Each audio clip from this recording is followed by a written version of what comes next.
तत्सवितुर्वरेण्यं भर्गो देवस्य धीमहि धियो यो नः प्रचोदयात्।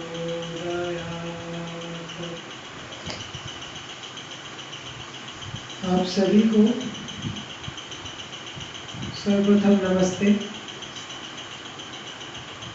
आज कुछ बात मैं एक्चुअली पढ़ रहा था एक हफ्ते पहले, तो कुछ बात दिमाग में थी, मैं शेयर करना चाहता था। तो सबसे पहले तो आपका बहुत धन्यवाद कि उन्होंने पूछा, और एक उससे उत्साह बढ़ जाता है क्योंकि जनरली हम हेजिटेट हो जाते हैं बोलने से पहले, पर अंकल ने बोला तो एक अंदर से एक हिम्मत बनी कि हाँ चलो बोलते हैं आज। तो आज बात करते हैं मन की बात। वैसे सबने कार्यक्रम भी देखा होगा न्यूज़ पे, पर ये वो वाली बात नहीं है। आज मन की बात करते हैं। तो मन क्या है बेसिकली? आप सभी में, हम सब में, जो भी जीवन हम जी रहे हैं, सब में मन है, एक कुछ है, ये तो सब जानते हैं। जैसे हम कई बार बोलते हैं कार्य करने में कि मन कर रहा है तो कर रहे हैं, या मन नहीं कर रहा है तो नहीं कर रहे हैं। तो मन है क्या बेसिकली?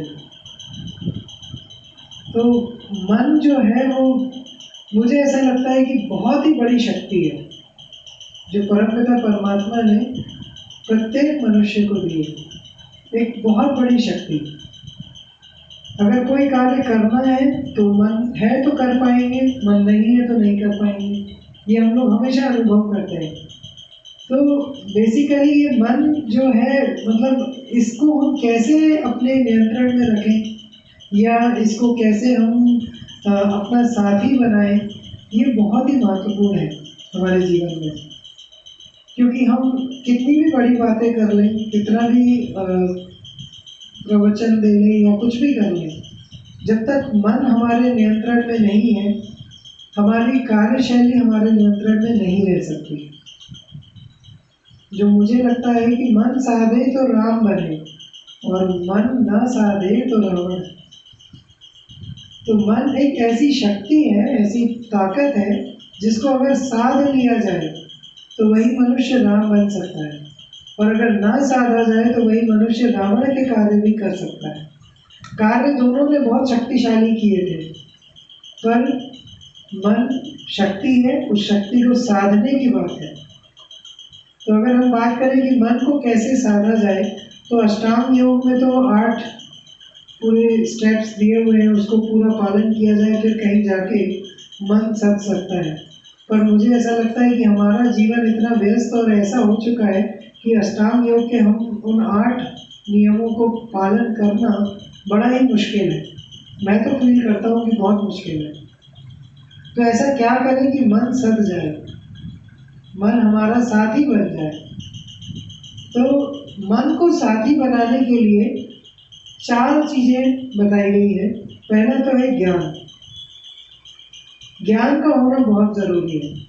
महर्षि दयानंद सरस्वती जी ने ज्ञान के लिए बोला है कि ज्ञान वह है जो पदार्थ जैसा है उसको वैसा ही जाना जाए, तो वह ज्ञान है। जिस पदार्थ के जो गुण है, जैसा वो है एग्जैक्टली, अगर हम उस चीज को वैसा ही जान लें तो वो ज्ञान है। जैसे विद्युत है, विद्युत क्या है? शक्ति है। पर विद्युत क्या है, कैसी है, कैसे कार्य करेगी, जब हम उसके व्यवहार, उसके प्रकृति को जान पाए तो वो ज्ञान है। तो ज्ञान से ही हम विद्युत को उपयोग कर सकते हैं। तो विद्युत ऐसा नहीं है कि मनुष्य को जब ज्ञान हुआ तब विद्युत उत्पन्न हुई। विद्युत तो पहले से है, वातावरण में, एनवायरमेंट में पहले से है।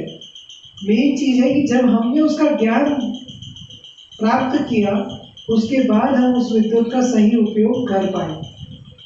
तो ज्ञान जो है वो बहुत सबसे ज्यादा महत्वपूर्ण चीज है, पहला चरण है और सबसे ज्यादा महत्वपूर्ण चीज है। तो जैसा जो पदार्थ है उसको वैसा ही जानना ज्ञान है, और ज्ञान प्राप्त करने का सबसे अच्छा साधन तो वेद है ही, सर्वोत्तम साधन तो वेद है।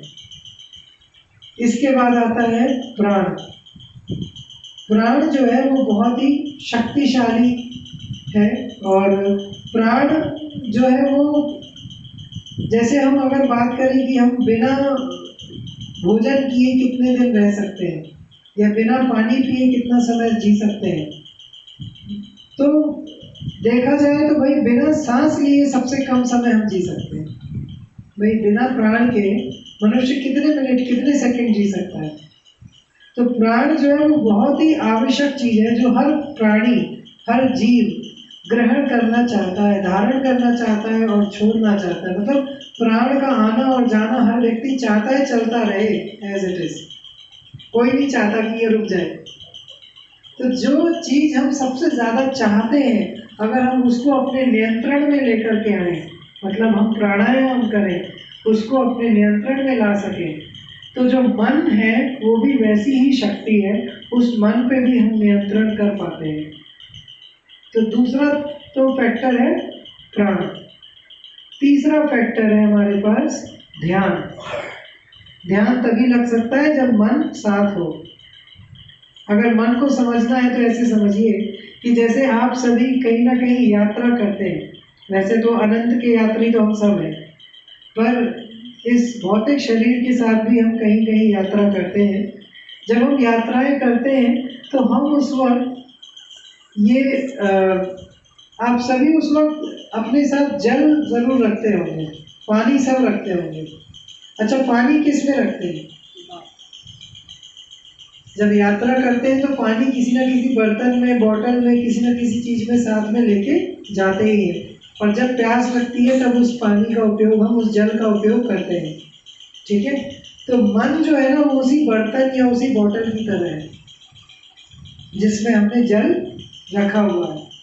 और जल जो है वो आपके विचारों की तरह है, विचार आपके जल की तरह है कि भाई जैसे आपने बोतल में पानी रखा है और जब प्यास लगेगी तब उसे उपयोग कर लेंगे, बिल्कुल वैसे ही मन और विचार है।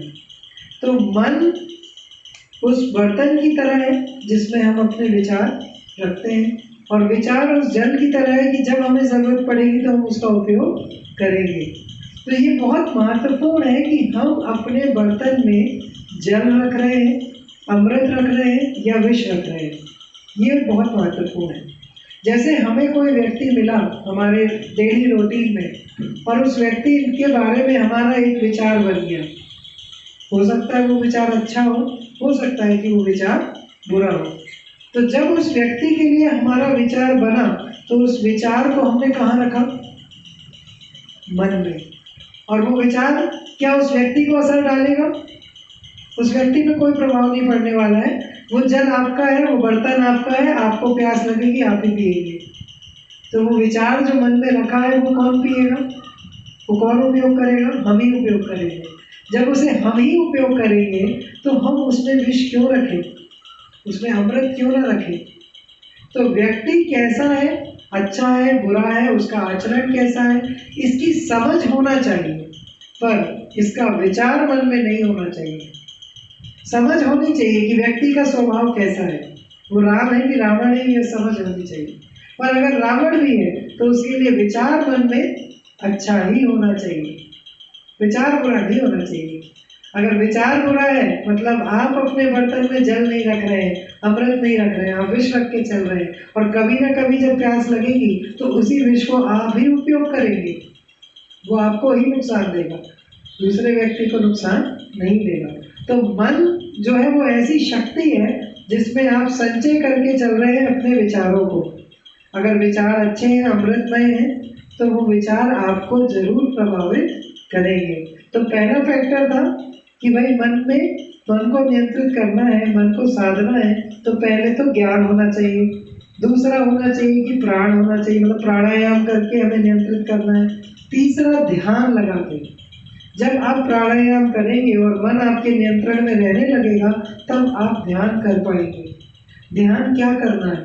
हमने आर्य समाज के दूसरे नियम को कई बार पढ़ा है कि प्रभु के क्या क्या गुण है, परमपिता परमात्मा के, उस प्रत्येक गुण के ऊपर ध्यान लगाइए, प्रत्येक गुण को विचारिए, चिंतन कीजिए और उसमें ध्यान लगाइए, कोशिश कीजिए कि वो है क्या। और जब आप उसमें ध्यान लगाएंगे तो धीरे धीरे धीरे आप ध्यानस्थ हो जाएंगे, जो कि समाधि की स्थिति होती है कि आप उस गुण को धारण करने लगेंगे। जैसे कि एक चुंबक के साथ अगर लोहे को रखा जाए तो थोड़े समय बाद उस लोहे में कुछ समय के लिए चुंबक के गुण डेवलप हो जाते हैं। बिल्कुल वैसे ही हमारा जो मन है, हम जो है वो लोहे की तरह है, और प्रभु के जो गुण है वो चुंबक की तरह है। जितना उसके साथ रहेंगे, जितना उसका ध्यान करेंगे, उतना ही आपका मन में वो गुण धारण होते जाएंगे। हमेशा के लिए तो नहीं रह सकते, चुंबक लोहा चुंबक नहीं बन सकते, पर जितना साथ रहेंगे उतना वो चुंबक के गुण को धारण करता जाएगा। तो ईश्वर के गुणों को वैसे ही धारण कीजिए, वैसे ही ध्यान कीजिए, और वैसे ही उसका चिंतन करते करते समाधि तक पहुंचिए। समाधि है चौथा। जब आप वहां तक पहुंच जाएंगे तो मन जो है वो आपका साथी बन जाएगा, और जब मन साथी बन जाएगा तो सारे निश्चय, सारे विचार पूर्ण होंगे। जो सोचेंगे वो पाएंगे। आज भाई वैज्ञानिकों ने मार्स पे भेज दिया था, चंद्रयान भेज दिया। क्या कभी किसी व्यक्ति ने सोचा था कि भाई ऐसा भी होगा कि पृथ्वी के बाहर जाकर के हम वहाँ पे लॉन्च कर देंगे सैटेलाइट? अभी सूर्ययान भी लॉन्च कर दिया आजकल की न्यूज़ थी। तो ये मन की शक्ति है, मन ही है जो आपके अंदर विचार लेके आएगा, विचारों से कार्य में परिवर्तित होगा। मन नहीं है, मन अगर शिव संकल्प वस्तु नहीं है तो कोई कार्य सिद्ध नहीं होने वाला है, चाहे आप कितना भी पूजा पाठ करें। सबसे पहला काम है मन, और मन को साधने के लिए काम है 4: ज्ञान, प्राण, ध्यान और समाधि। तो इसके साथ मैं अपना जो भी बात है वो मैं रख चुका हूँ। धन्यवाद आपका सभी का सुनने के लिए। ओ